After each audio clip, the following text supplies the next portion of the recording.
Senhor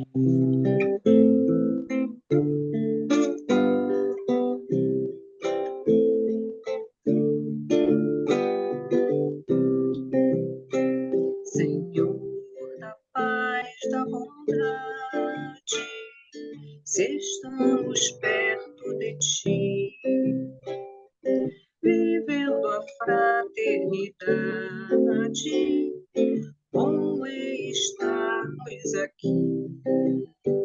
Se a luz do teu evangelho queremos chegar a ti, libertos do homem velho, bom é estarmos aqui, bom é estarmos aqui, bom é estarmos aqui, sentindo em nós o teu reino, bom é estarmos aqui, Senhor da paz, da bondade, se estamos perto de ti, vivendo a fraternidade, bom é estarmos aqui. Se a luz do teu evangelho queremos chegar a ti, libertos do homem velho, bom é estarmos aqui, bom é estarmos aqui, bom é estarmos aqui, sentindo em nós o teu reino, bom é estarmos aqui, bom é estarmos aqui, bom é estarmos aqui, sentindo em nós o teu reino, bom é estarmos aqui.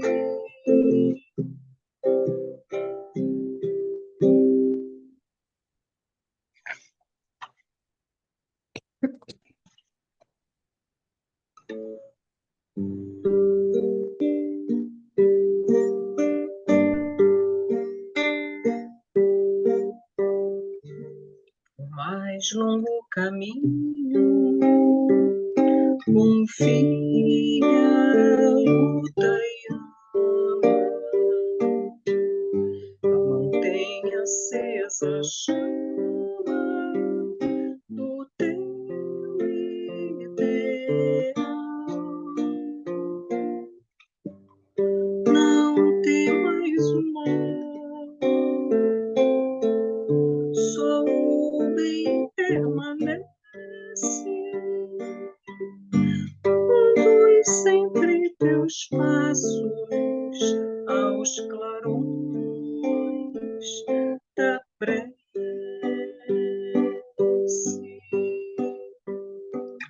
Vem sorrir,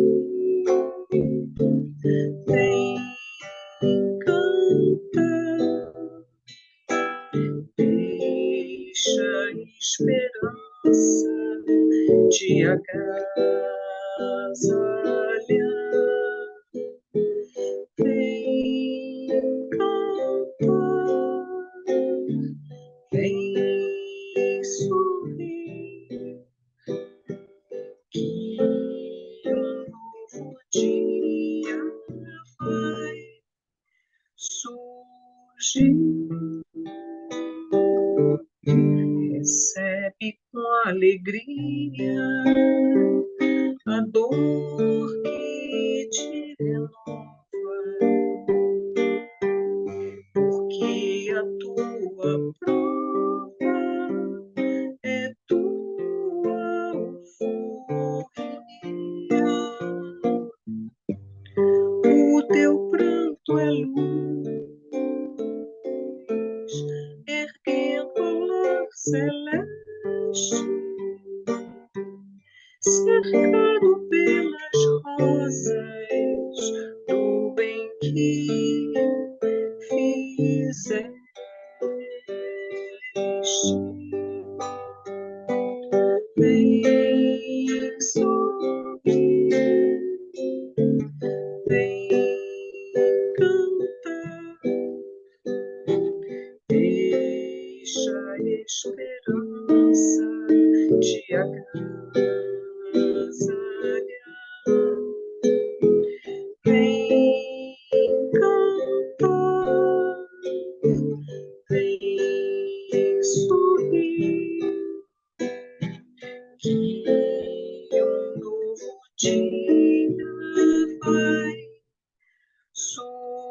fugir e segue pela estrada que o bom mestre seguiu, erguendo a cada passo o irmão que caiu, amando sempre mais, te envolverás em luz, encontrarás a paz nos braços de tua cruz.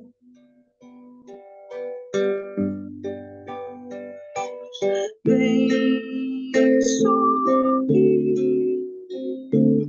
vem cantar, deixa a esperança te agasalhar. Vem cantar, vem sorrir, que um novo dia vai surgir.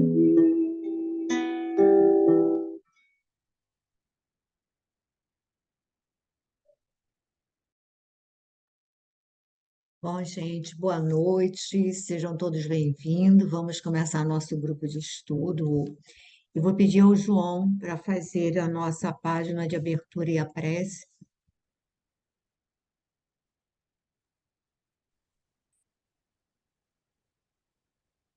Então, vamos elevar os nossos pensamentos, serenar os nossos ânimos, buscando essas luzes do alto que venha nos banhar o nosso espírito.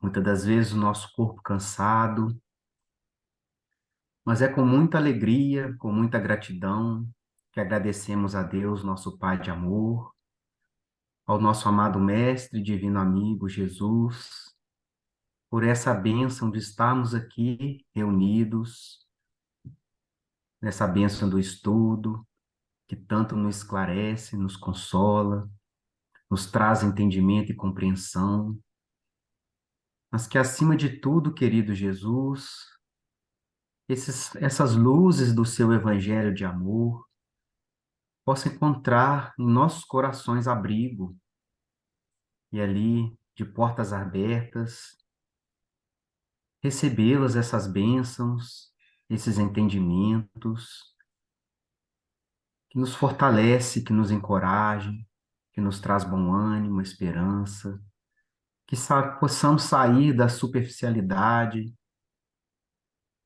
que a ressonância dessas luzes encontre em nós amplitude, possamos sair só do falar, possamos agir, possamos exemplificar o seu evangelho cada dia mais. Perdoe-nos, Mestre, as nossas imperfeições, as nossas mazelas, as nossas malquerenças, mas de todo o coração nós queremos seguir-te, Senhor. Queremos seguir os seus passos, queremos servir em sua causa, seja qual for a sua seara, Senhor. Nos utilize para o bem, porque nós sabemos que através do bem nós encontraremos o nosso bem. Que através dessas tarefas nós possamos suavizar os nossos imensos débitos perante as leis divinas, e assim seguimos a nossa jornada em direção à sua luz, querido Jesus. Nos ampare, nos fortaleça, nos acolha em seus braços amorosos. Que essas luzes aqui emanadas nos nossos corações que batem em uníssono possam encontrar também os nossos irmãos que não puderam estar aqui conosco essa noite, os seus lares, os seus familiares.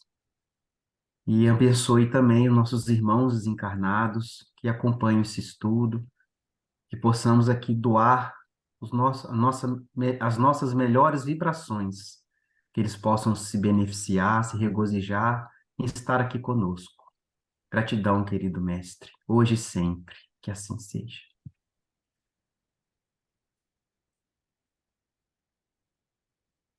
É o capítulo 130, né? Tristeza, caminho, verdade e vida, né? Porque a tristeza, segundo Deus, opera arrependimento para a salvação, o qual não traz pesar, mas a tristeza do mundo gera a morte. Paulo, segunda carta aos Coríntios, capítulo 7, versículo 10. Conforme observamos na advertência de Paulo, há uma tristeza segundo Deus e outra segundo a terra. A primeira soluciona problemas atinentes à vida verdadeira. A segunda é caminho para a morte, como símbolo de estagnação no desvio dos sentimentos. Muita gente considera virtudes a lamentação incessante e o tédio continuado. Encontramos os tristes pela ausência de dinheiro adequado aos excessos. Vemos os torturados que se lastimam pela impossibilidade de praticar o mal. Ouvimos os viciados na queixa doentia, incapazes do prazer para servir-se aguilhões. Essa é a tristeza do mundo, que prende o espírito à teia de reencarnações corretivas e perigosas. Raros homens se tocam da tristeza segundo Deus. Muito poucos contemplam a si próprios, considerando a extensão das falhas que lhes dizem respeito, em marcha para a restauração da vida no presente e no porvir.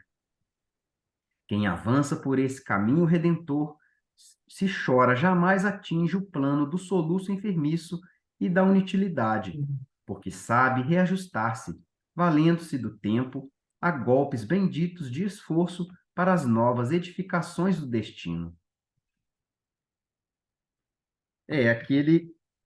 Já o o Emmanuel, né, continua com as suas reflexões aqui no próprio versículo, né, que, pelo que eu entendi aqui, né, são dois tipos de tristeza, né?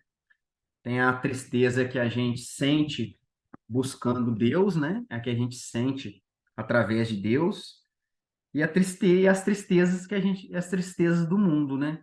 Que a gente carrega aqui no mundo. Esse primeiro parágrafo aqui, né? Que ele fala assim, uma tristeza segundo Deus, né? E a outra segundo a terra. Porque a gente sofrer, a gente, quando a nossa tristeza com Deus, acho que é quando a gente encontra ali, né? A gente passa por alguma adversidade, alguma dificuldade, ou mesmo os nossos sentimentos, né, imperfeitos, que nos traz tristeza, né, tristeza dos atos, tanto nosso para com os dos outros para conosco, mas quando a gente busca, né, a gente sente essa tristeza, mas porque Deus é todo amor, né? Então, né, a tristeza com Deus não pode ser ruim. Eu acho que a tristeza com Deus é a que a gente vai encontrar soluções para as nossas questões, é onde a gente vai realmente avaliar aquilo, né, buscar através, né, de Deus, do Evangelho do Cristo, as soluções para as questões que nos traz tristeza. E já, né, essa tristeza do mundo aqui, né, da terra que Emmanuel fala aqui, né, que ela é esse caminho para a morte, como símbolo de estagnação, desvio de sentimentos. Eu acho que assim, que ele está querendo dizer aqui também que esse caminho para a morte é na morte do espírito, né? E, né, com essa tristeza, a gente fica triste porque a gente é muito melindrado, porque a gente é orgulhoso, vaidoso, essas questões que ainda nos entristecem e a gente não busca, né? A gente se arrasta, né? Nós somos os tristes do mundo, né? E, e também eu acho que se a gente não vigiar, né? Porque ele também fala aqui, eu entendi que essa tristeza gera a morte, mas a morte do espírito, mas tem tristezas também, essas tristezas aqui do mundo que a gente sabe que leva a uma depressão, leva a um suicídio, né? Tristezas que podem realmente adoecer o corpo físico, não só o espírito, que o espírito a gente sabe que é o primeiro que adoece. E se a gente não cuidar dessas tristezas, deixar essas tristezas daqui do mundo, do plano terrestre, da horizontalidade tomar conta, a gente leva ao desencarne mesmo, né? Como a gente vê aí as depressões aí, né? Esse segundo parágrafo aqui, acho que ele trata justamente isso, né? Que são essas tristezas do mundo, né? Os nossos inconformismos por falta disso, falta daquilo, as nossas não aceitações com as nossas com a vida, né? A gente às vezes é inconformado, porque queria ter isso, queria ter aquilo, queria fazer isso, queria fazer aquilo, né? A gente acha que né, que a gente a nossa ausência de felicidade está atrelada para algo que a gente não conquistou, não tem, né? E a gente nos queixamos, né? Essas pessoas aqui, né? Aí são pessoas, aí a gente fica uma pessoa lamuriosa que só queixa, só lamenta, só reclama, nada tá bom, tudo falta, né? E ele eu achei interessante esse final aqui, que essa é a tristeza do mundo que prende o espírito à teia de reencarnações corretivas e perigosas. A gente fica recapitulando, né? Não sai dessa espiral, fica repetindo os mesmos erros, porque a gente não busca sair, né, desse vitimismo, né? Porque a gente é muito fácil, né? A gente prefere ser vítima do que autor das nossas escolhas, né? Por isso que ele fala que raros os homens se tocam da tristeza segundo Deus, né, que muito poucos contemplam a si próprios, considerando a extensão das falhas que lhe dizem respeito. É muito fácil a gente culpar o outro, a gente entrega para o outro as nossas tristezas. Não, as nossas tristezas, né, a gente prefere se fazer de vítima, né, do que ser o autor da nossa vida, né? E ele finaliza aqui, né? Quem avança por esse caminho redentor, se chora, jamais atinge o plano do soluço enfermiço e da inutilidade. Porque a gente não está livre de sofrer, né? Até quem sofre com Deus, a gente sofre, a gente evoluir é sofrido, né? Mas a gente ama sofrendo, né? Com Deus, né? É como Jesus já disse, né? Né? Com que a gente seguir os seus passos, o fardo é leve e o seu jugo será suave, né? Então a gente tem que saber, né? Esse reajuste, né? Valendo do tempo, né? A golpes benditos de esforço para as novas edificações do destino. Só assim a gente vai nos livrando, né, dessas tristezas que nos paralisam a caminhada, né, emperra a nossa marcha aqui. Acho que é nisso, Pepita.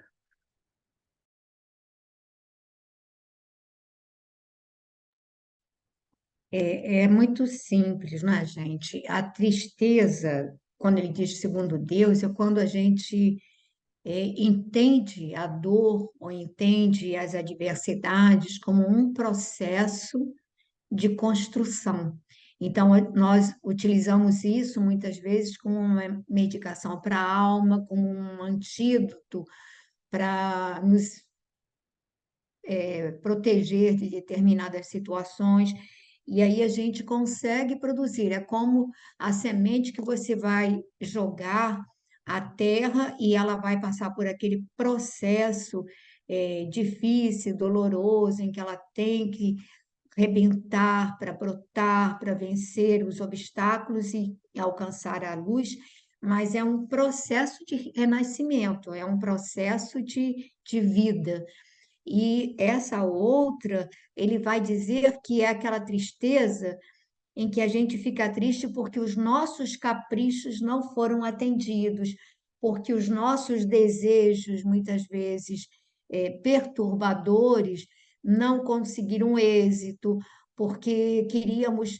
Aí ele vai falar exatamente do nosso querer, muitas vezes equivocado e distorcido. Então, ele vai dizer que a pessoa vai ficar triste porque ele não vai conseguir praticar o mal, ele não vai conseguir fazer certas coisas que ele gostaria, que ele considera que são boas para ele, mas que serão ruins e causadoras de sofrimento para terceiros. Então, eu acho que, digamos assim, ele coloca essa diferença desse mergulho que nós precisamos, como ele fala aqui, esse mergulho que a gente precisa dar em nós para reavaliar, para que possamos renascer para atitudes novas, para crescimento, não é? é diferente do outro que busca a morte. A morte é exatamente isso que o João já falou, que Emmanuel coloca sempre a morte associada ao erro, ao desvio da rota, à paralisação do espírito. Alguém gostaria de tecer algum comentário, alguma observação a respeito? Alguma mais? Não? Então, eu vou pedir à Verônica para que ela leia aqueles dois últimos parágrafos do prefácio e faça uma síntese aí desse apanhado. No meu é a página 10, né?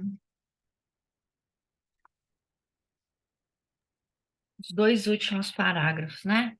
Isso. Vamos começar por esse aqui, né? É por este motivo, leitor amigo, que André Luiz vem, uma vez mais, ao teu encontro para dizer-te algo do serviço divino dos missionários da luz, esclarecendo ainda que o homem é um espírito eterno, habitando temporariamente o templo vivo da carne terrestre, que perispírito não é um corpo de vaga neblina, e sim organização viva a que se amoldam as células materiais, que a alma, em qualquer parte, recebe segundo suas criações individuais, que os laços do amor e do ódio nos acompanham em qualquer círculo da vida, que outras atividades são desempenhadas pela consciência encarnada,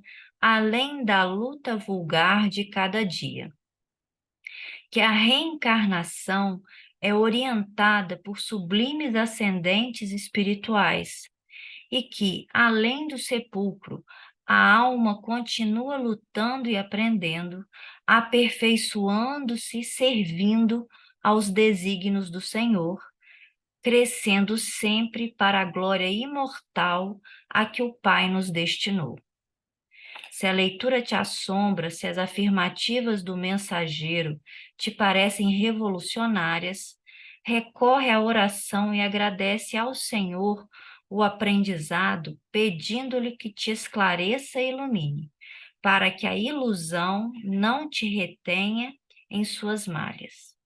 Lembra-te de que a revelação da verdade é progressiva e, rogando socorro divino para o teu coração, atende aos sagrados deveres que a terra te designou para cada dia, consciente de que a morte do corpo não te conduzirá à estagnação, e sim a novos campos de aperfeiçoamento e trabalho, de renovação e luta bendita, onde viverás muito mais e mais intensamente. Bom, vamos tentar resumir um pouco, né? Esse primeiro parágrafo, Emmanuel, ele faz um resumo do livro, né? Como se fosse um spoiler do que nós vamos ter nas próximas páginas. Então, ele vem explicar qual vai ser a tarefa de André Luiz neste livro. E aí ele começa falando que André Luiz vai nos fornecer um pouco do serviço divino dos missionários da luz, ou seja, daqueles servidores já desencarnados, que já têm uma certa ascendência, e das tarefas que eles fazem junto a nós para a obra do Cristo, né? De todas as tarefas que eles fazem junto a nós, para o nosso progresso, para o progresso da humanidade. Aí ele começa a detalhar, né? Citar alguns exemplos do que André Luiz vai trazer para a gente. Aí ele começa falando que André Luiz também pretende esclarecer, né, que tudo vai permear esse trabalho que vai ser realizado por esses missionários, que o homem é um espírito eterno habitando temporariamente o templo vivo da carne terrestre, ou seja, aquilo que a gente escuta muito, né?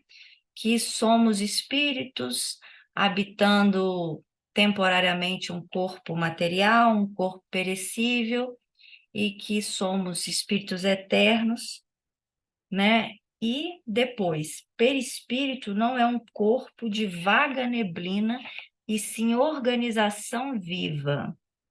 Aí ele vem falar um pouco do que vai se falar do perispírito, de que às vezes, muitas vezes, a gente tem uma ilusão, né, de que perispírito seria como se fosse aquele fantasminha, né, que a gente vê às vezes nos desenhos, uma vaga neblina, mas que na verdade o perispírito, ele é, como ele coloca assim, uma organização viva. E ele não é, na verdade, um reflexo do corpo físico. Na verdade, é o contrário, né? O corpo físico que é um reflexo do nosso perispírito. E o perispírito, por sua vez, recebe os reflexos e os influxos do corpo mental, mas isso aí a gente deixa para lá. Então, ele vai falar aqui, ó, que se amoldam às células materiais, ou seja, estão justapostas, estão muito como aquela fruta mesmo, né? Que Kardec dá o exemplo de uma fruta, a semente, e o pericarpo é aquilo que envolve a semente. Então, é como se o perispírito tivesse ali se ajustando ao corpo material e sendo um envoltório do nosso espírito, né? Nosso, né? E ambos, né, o perispírito quanto o corpo material, também são todos matéria, né? São todos derivados do fluido cósmico universal, muito embora o perispírito tenha uma densidade diferente. Mesma coisa, por exemplo, a água, né? A água em forma líquida, mas temos a água vapor, são todas, tanto o vapor de água quanto a água são matérias, mas com densidades, com estruturas diferentes, né? O perispírito é uma matéria que a gente fala quintessenciada. Aí, continuando, que a alma em qualquer parte recebe segundo as suas criações individuais, né? Somos, né, como almas, né, somos herdeiros de nossas ações, de nossos pensamentos. E aí ele continua, que os laços de amor e de ódio nos acompanham em qualquer círculo da vida. Laços de amor porque são os nossos afetos em que o encar, o, en- o, a encarnação ou a desencarnação não rompe esses laços de amor. E o ódio também é aquilo que mais aprisiona os espíritos, né? Muito mais até que o amor. Então, quando você se liga através do ódio com outra pessoa, você se vincula a ele, seu pensamento se vincula a ele em razão desse ódio. Eu vou por partes aqui, ó. Que outras atividades são desempenhadas pela consciência encarnada, além da luta vulgar de cada dia. Ou seja, temos aqui como encarnados as nossas tarefas, os nossos deveres, nossas tarefas vulgares, que ele coloca aqui, nosso trabalho, nossas práticas do dia a dia. Mas, mesmo encarnados, nós temos, como ele coloca aqui, peraí, deixa eu pegar aqui. Outras atividades que são desempenhadas por nós.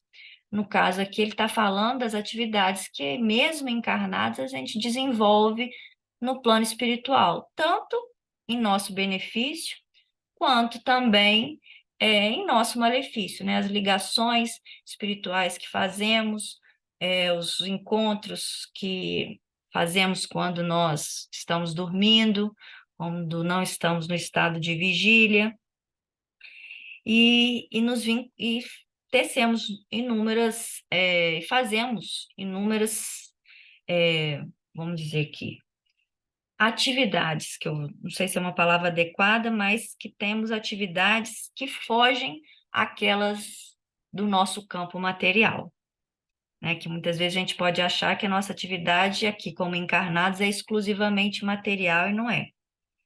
que a reencarnação é orientada por sublimes ascendentes espirituais, né? A reencarnação nossa, se a gente não está ainda muito, não tem ainda uma situação ainda muito primitiva que vai seguir os processos automáticos de reencarnação, ela normalmente ela é preparada com muito cuidado, com muita atenção. Quanto maior o grau evolutivo do espírito a se reencarnar, mais atenção lhe é fornecida, mais cuidado, mais preparo é feito por esses ascendentes espirituais que são os nossos amigos que nos querem bem, já mais avançados na evolução e que torcem, que às vezes avalizam, né, a nossa vinda para o mundo, para a Terra, tentando e apostando que dessa vez nós vamos acertar.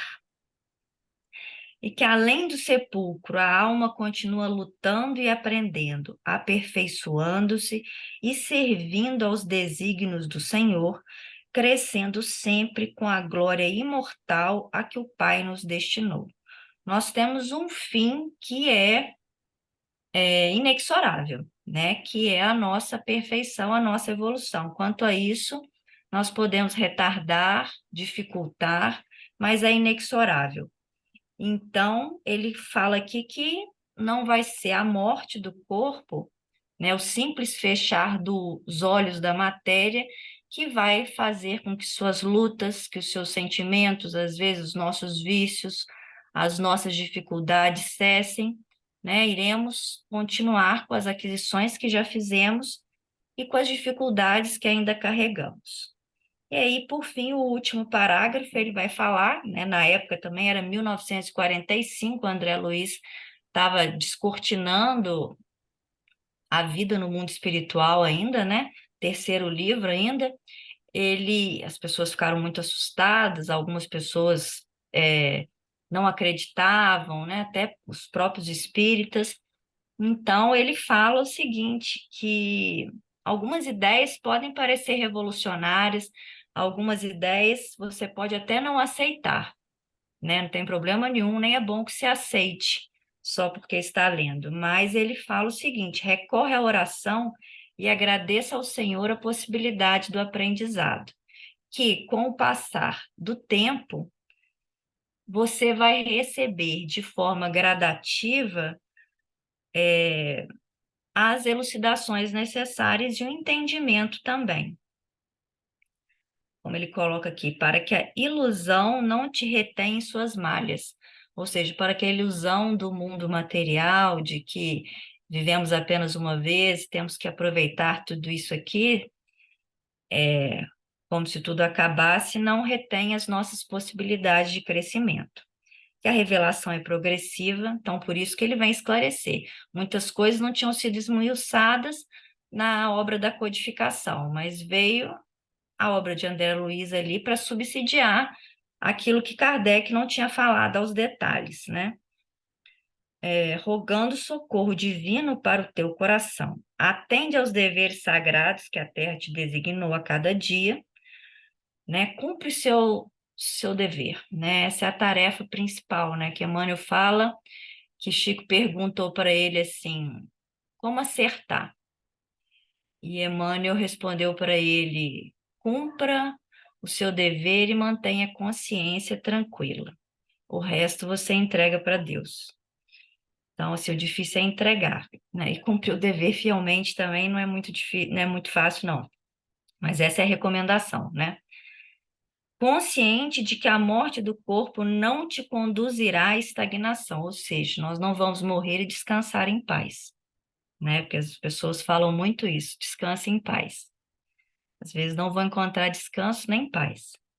E assim, novos campos de aperfeiçoamento e trabalho, de renovação e luta bendita, onde viverás muito mais e mais intensamente. Todos falam isso, que a vida lá, todos os relatos, é muito mais abundante, muito mais intensa, e com as possibilidades de estudo, as possibilidades de trabalho, de encontro com os afetos, dos laços fraternos, muito mais do que aquela que a gente conhece hoje aqui encarnado. Agora fala aí, Pepi. Agora eu vou dizer que nem vocês, menino. Uai, gente, não vou falar nada não, que você já fez uma ótima síntese. E aí o livro vai nos mostrar, através das experiências que vão ser narradas, o detalhamento esmiuçado disso. Ele aqui realmente, a Verônica colocou muito bem, ele faz um preâmbulo de tudo que o livro vai tratar. E eu acho esse livro, assim, tem uns trechos, sabe, Meire, que você vai dizer assim, não, isso aí não me interessa, mas tem outros que são tão, tão, tão belos, quando ele vai tratar da reencarnação, quando ele vai tratar, falar desse amparo com que somos envolvidos para essa nova experiência, como ele vai fazer abordagens de coisas que a gente às vezes não para pensar e como nós somos assim envolvidos com tanto, tanto, tanto carinho, com tanta ternura, com tanta dedicação, quanto investimento de amigos, porque todos nós estamos aqui, não é por mérito. Que tem muita gente que diz assim, não, eu não pedi para nascer, eu isso, aquilo. Gente, nenhum de nós está aqui por mérito, eu sou missionário, missionário com tarefas definidas. Nós estamos porque amigos queridos intercederam a nosso benefício e foram nossos avalistas. Assim como o Carêncio foi o avalista do André Luiz, nós também, espíritos assim, muito que estão lá à frente, que muitas vezes eles tiveram que reter o passo para nos estender a mão e olha, peraí, eles são pedaços de mim, não vou deixá-los pelo caminho, e aí intercedem, nos promovendo novas oportunidades, e aí nós, muitas vezes, nos esquecemos e, assim, nos comportamos como crianças mimadas, rebeldes sem causa, e aí ficamos como a página inicial que o João leu, aquele tédio. Gente, tédio é ingratidão. Porque um espírito que tem consciência e que sabe das mil coisas que ele pode fazer, ocupando o seu tempo no bem, se ele se deixa entregue ao tédio, tem alguma coisa errada. Uma tristeza demorada, que a gente vai acalentando, acalentando, é ingratidão, gente, porque estamos aqui para trabalhar. É claro que, como o pessoal diz, a gente não é de ferro, a gente quer um pouquinho de descanso, de remanso, a gente quer tudo isso. E, na medida do possível, a gente vai também descansando, se abastecendo, mas viemos essencialmente para trabalhar. E aí a gente vai se dar conta que tudo que nos parece muito demorado, na realidade, quando chegarmos lá à frente, a gente vai olhar para trás e vai perceber que é tudo tão rápido, passa tão rápido, aí a gente vai dizer assim: puxa, por que que eu não tive um pouquinho mais de paciência com aquela pessoa? Por que que não tive um pouquinho mais de tolerância? Por que que eu não reclamei um pouco menos? Por que que eu não aproveitei mais o tempo com a minha mãe, ou com o meu irmão, ou com o meu amigo? Por que que eu não soube valorizar aqueles momentos singelos? Porque eu estou chegando à conclusão que assim, a felicidade não está em grandes metas, está na vivência dos momentos singelos, daquela coisa, do aquele encantamento, daquele encontro, daquele abraço, daquele olho no olho com a outra pessoa, né? De uma troca, enfim, de coisas bem simples. E aí, às vezes a gente fica sonhando com grandes tarefas ou com grandes metas e não damos conta desses deveres que a Verônica falou, que o Emmanuel fala sempre do dever, do dever, do dever. E sabe o que a gente não gosta do nosso dever? A gente acha o do vizinho mais interessante, mas o nosso não. Que, olha, é rotineiro, exige disciplina, é chato, gente. Se você olhar e dizer assim, pô, mas todo dia eu tenho que fazer isso, ou eu tenho que lavar a louça, ou eu tenho que arrumar isso, ou eu tenho que cuidar daquilo, mas é sempre, sabe? E aí, como é que você acha que a gente trabalha a paciência? Como é que a gente trabalha a disciplina? Se não for estabelecendo, né, a rotina, que a gente pode dizer assim, as pessoas assim, mas dizem, ah, mas a rotina é muito chato. Mas quem não é capaz de se submeter à disciplina de uma rotina, essa pessoa ainda não está pronta para grandes compromissos, para grandes responsabilidades. Porque imagina um pesquisador, ele vai pesquisar dia após dia, semana após semana, leva horas, passa do horário, dorme às vezes no laboratório. Gente, aquilo é rotineiro, aquele processo assim. Imagina se ele vai dizer, não, isso é muito chato. Aí ele vai e deixa a experiência no meio do caminho. Não é? Imagina a gente, quem é mãe, aqui eu estou vendo, tem várias, né? Tem alguns pais aí também, mas mãe, eu vejo que eu digo assim, nossa, mas é muito chato. Mas eu já falei isso, às vezes eu dizia para o meu marido assim, ah, você tem que falar com fulano. Ah, mas eu já falei um montão de vezes. Eu digo, mas a gente tem que falar mesmo, tem que falar de novo. Vai lá, você consegue melhor do que eu, vai lá, fala com fulano, ele consegue te ouvir melhor do que a mim. Aí a gente, mas não é chato? É chato. Não é melhor não ter que, assim, é preferível não ter que cuidar? Mas se não cuidar, a gente não vai dar conta do recado. Aí eu com vocês aí agora. Fala, Meire. Meire, você é uma pessoa experiente, que eu sei assim, ó, esse mineiro assim, trabalha no silêncio.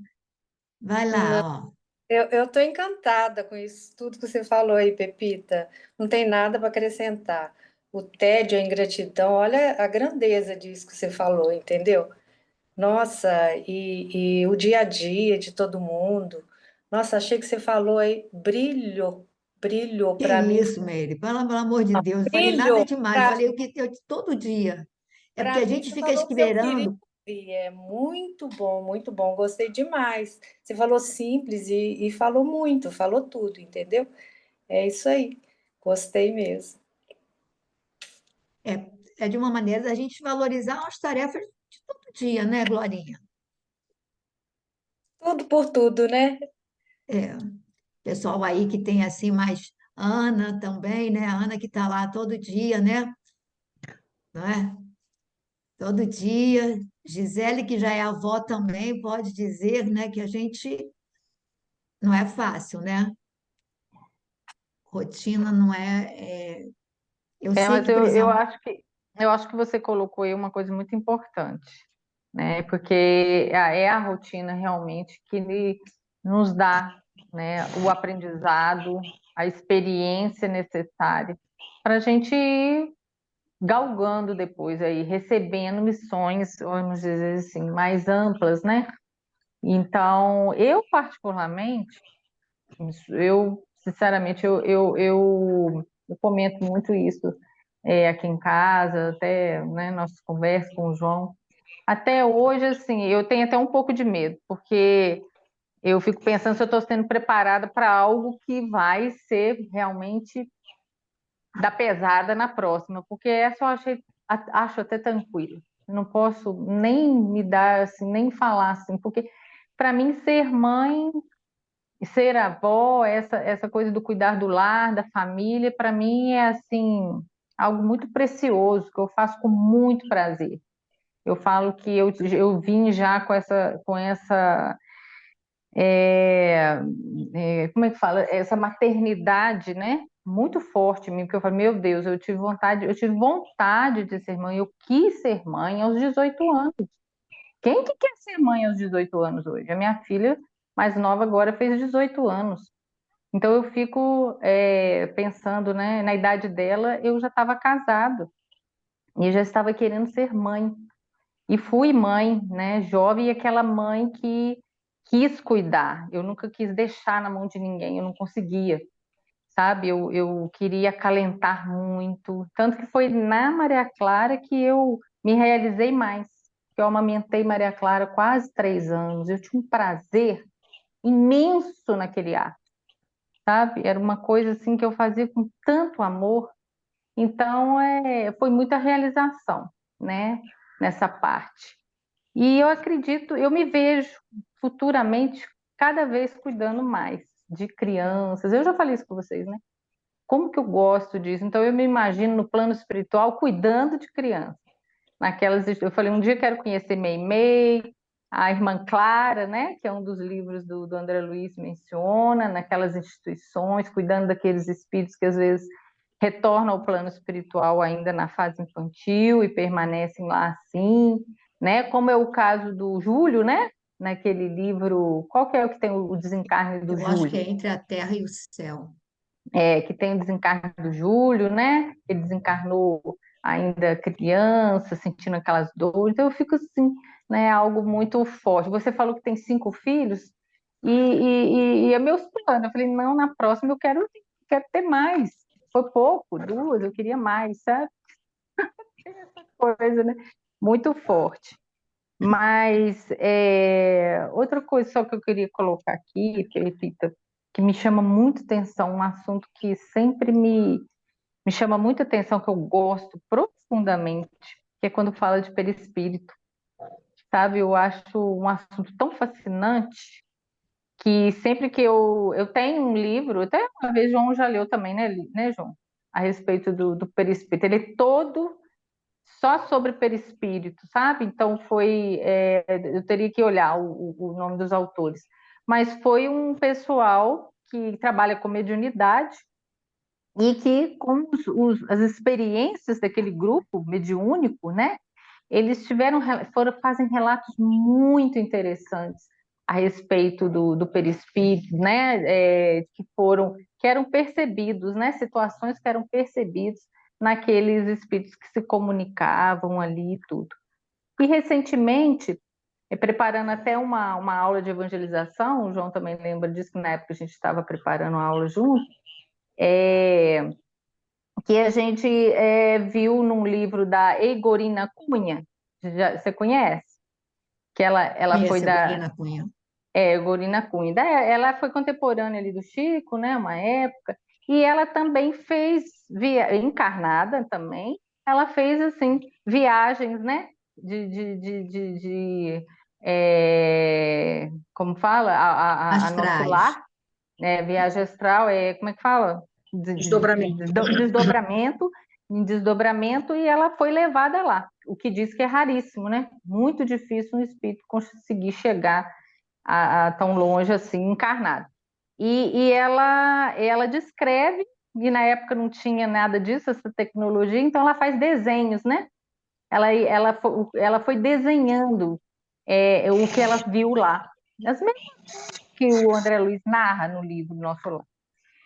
Mas uma coisa me chamou a atenção sobre o perispírito, uma coisa, né? Eu falei, gente, a gente sabe quase nada mesmo sobre esse assunto, é muito pouco ainda, né? O que a gente tem, que ela até desenhou, né? Um espírito que a gente vai ver aqui sobre reencarnação, e ela fez um desenho de lá naquele ministério, né? Onde os espíritos se preparam para reencarnar, né?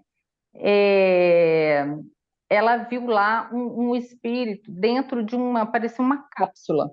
Era uma espécie de uma cápsula, né? Em que ele estava lá dentro, né? O espírito com seu perispírito em processo de restringimento.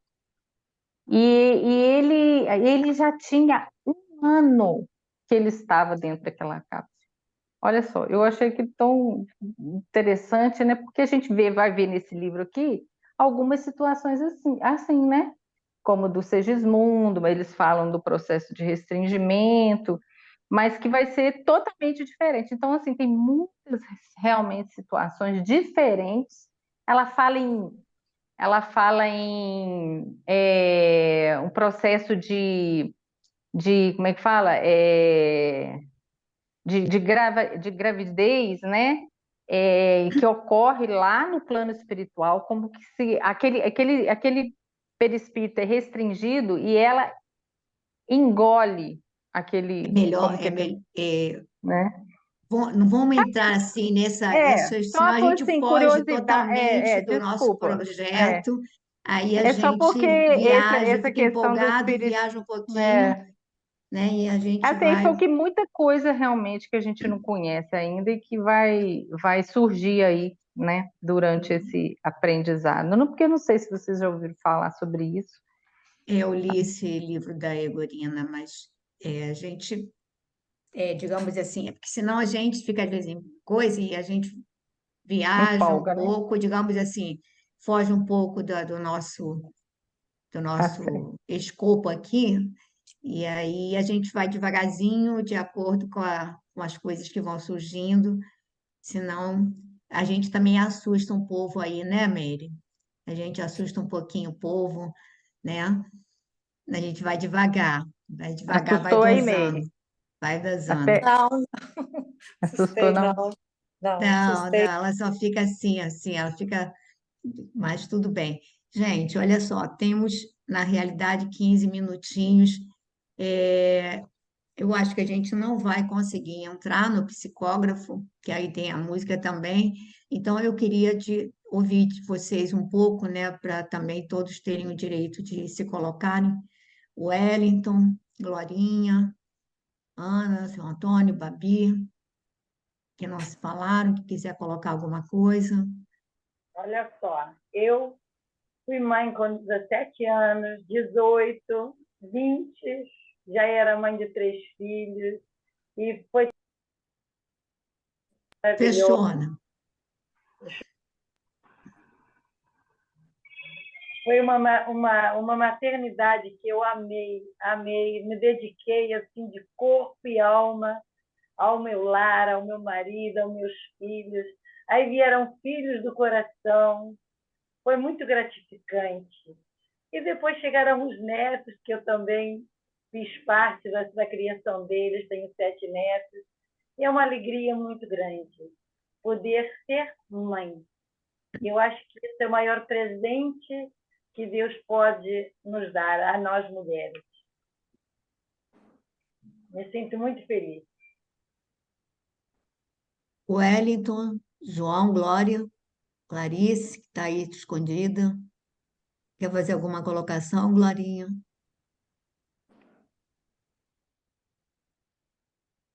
Não, especificamente mais do livro, né? Que para mim foi Missionários da Luz é um livro que me marcou bastante por várias situações e que realmente para mim foi um marco assim, né? Nos livros de André Luiz que eu li. E é isso, e aí a gente vai aprendendo cada vez mais, e cada vez que você lê, né, a gente vai se enriquecendo mais e mais, né? E aí a gente vê que coisas que você estuda agora te esclarecem, coisas, né, que em uma outra época que você leu, você não se deu conta. Então, eu acho que é isso mesmo. A gente vai acrescentando sempre, né? Colocando as aquisições de novos estudos e acho que é interminável, né? Realmente a obra do André Luiz é incrível. E eu acho que, Glória, a cada vez, por exemplo, à medida que nós vamos amadurecendo, nós vamos tendo um entendimento diferente. Então, se nós pegarmos para reler, quer dizer, você acabou de ler Mensageiro, se você for relê-lo, você já vai ter interpretações mais aprofundadas, diferentes. A gente vai É, crescendo com esse, é né? verdade, é verdade. Houve o Wellington também, que não falou nada hoje, tá? Boa noite. Não, tem muito a falar, não. Eu concordo com a Meire. O que você falou e que o grupo falou aí acrescentou muito para a gente. Não tenho experiência de maternidade nem paternidade. Eu sou tio, mas tenho experiência de servidor público, 30 anos. Rotina realmente é complicado e a gente só aprende com ela. No primeiro momento, a gente acha cansativo, mas quando a gente vai vivenciando esse dia a dia, acrescenta muito para a gente. Eu acho que é também assim a doutrina. A gente chega curioso, sem entender muita coisa, e a gente vai estudando e vai lendo. Eu comentei o meu convite para estudar os mensageiros, estudar com vocês o grupo no Mensageiro, foi um dia que eu reclamei da obra no estudo que a gente estava fazendo aqui na Casa Espírita. Eu falei, nossa, é o livro mais difícil que eu já vi. Aí a Verônica, no final da reunião, falou assim, Wellington, tem um estudo sobre os mensageiros que a gente está fazendo. Você não quer entrar no grupo? E olha, Babi, não te ouvi. O Pepita, não te ouvi. Acho que seu som falhou. Não, eu não falei nada, Ah, tá. Achei que você tinha falado. Ah, aí Não. a Verônica me convidou, eu entrei e a minha visão sobre o livro que eu já havia lido há um tempo atrás e achei muito cansativo e chato, mudou completamente. Porque agora a gente discutiu o livro. É diferente você ler sozinho, com uma visão tacanha de quem está começando. Eu acho que não era uma obra para eu ter lido naquele início de Doutrina Espírita. Já tinha 15 anos que eu tinha lido, e a memória de um livro cansativo ficou. Hoje eu tenho a memória de um livro maravilhoso, que acredito que vai acrescentar muito nas obras que estão vindo aí pela frente. É isso. Verdade. Bom, seu Antônio, o senhor quer colocar alguma coisa da sua experiência aí?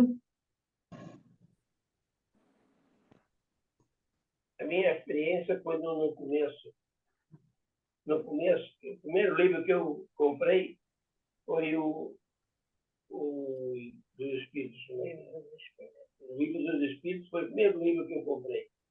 E foi nesse que eu comecei a ler e aprender, e daí, empurreando aos pouquinhos, cada vez mais foi o meu entendimento. Eu fiquei feliz em entrar na doutrina, lá na sua casa mesmo, foi aí que nós conhecemos, e até agora estamos juntos. Já vai 30 anos, e nós juntos. Ó, nossa casa vai fazer 30, mas aqui em casa vocês ficaram alguns anos antes de ir para 5 anos. casa, né? 5 anos na sua casa. 35 Pois anos. é. Então, esses 35 anos, e a gente ficava aqui apertadinho, ficava aquele grupo todo, mal a gente podia imaginar onde é que aquilo ia dar. Estamos aqui. Mas então Era vou muito pedir a Glorinha para cantar uma música para a gente fazer a prece. E quem diria que o nosso grupo tem uma filial em Juiz de Fora, em Minas, né? Quem diria? Levi Gasparian, olha, quem diria?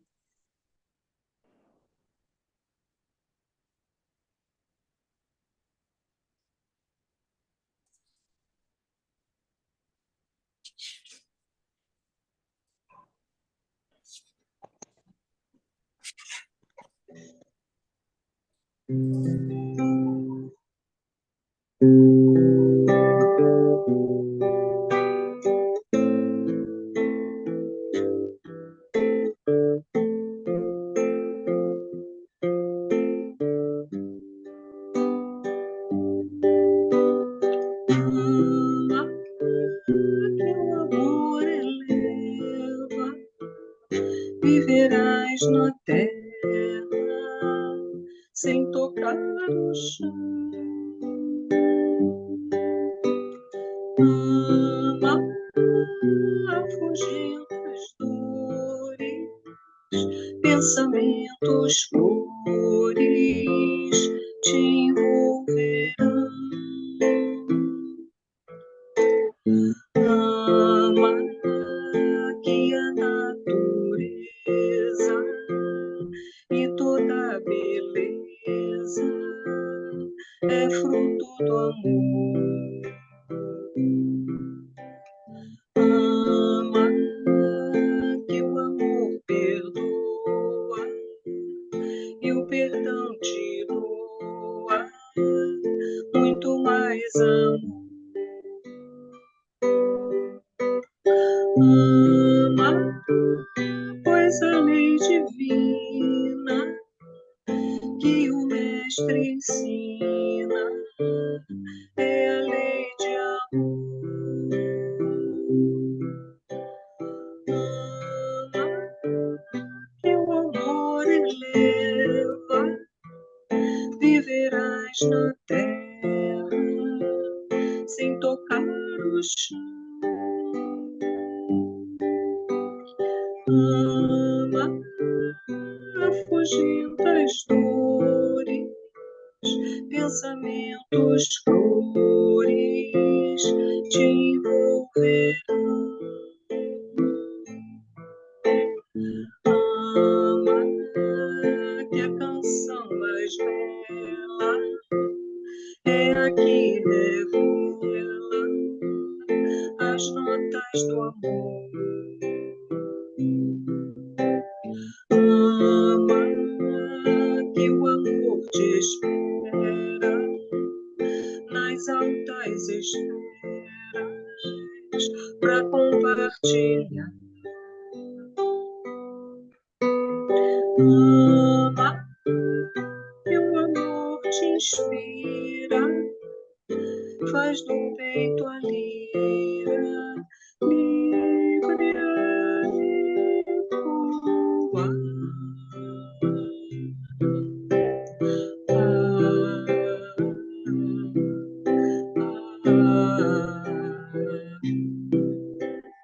Ama, que o amor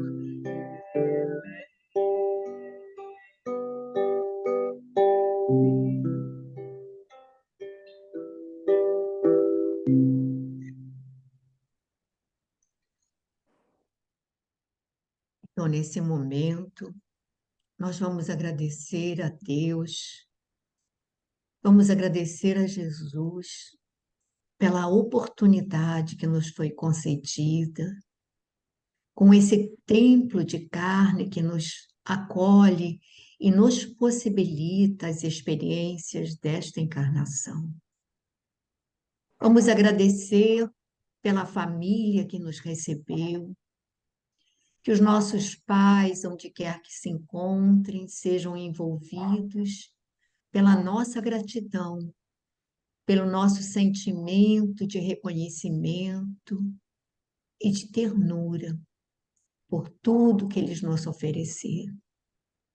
Vamos agradecer àqueles que recebemos como irmãos, como tios, como avós. Vamos agradecer pelos mestres que nos orientaram de maneira edificante, pelas pessoas que cruzaram o nosso caminho e deixaram sementes do bem em nosso coração, por aquelas também que são o nosso teste, que nos estimulam a exercitar a paciência, a tolerância, a compreensão. Mestre querido, somos gratos por tudo que nos ofereces. Perdoa-nos se muitas vezes nos demoramos em nuvens de tristeza ou de desânimo, de impaciência ou de inquietação. Perdoa-nos se não conseguimos compreender a tua vontade a nosso respeito. Se muitas vezes sonhamos com tarefas ou projetos que estão além das nossas possibilidades e não valorizamos aquilo que colocas em nossas mãos para o exercício da humildade, da fraternidade, do perdão. Então, mestre querido, obrigada. Abençoa e ampara a todos os espíritos que se encontram conosco nesse momento, que foram trazidos também para participar e partilhar destas reflexões. Que eles sejam amparados e fortalecidos nos seus projetos, nos seus empreendimentos de renovação, de superação das suas dificuldades. Então, por tudo, Senhor, muito agradecidos. Que assim seja.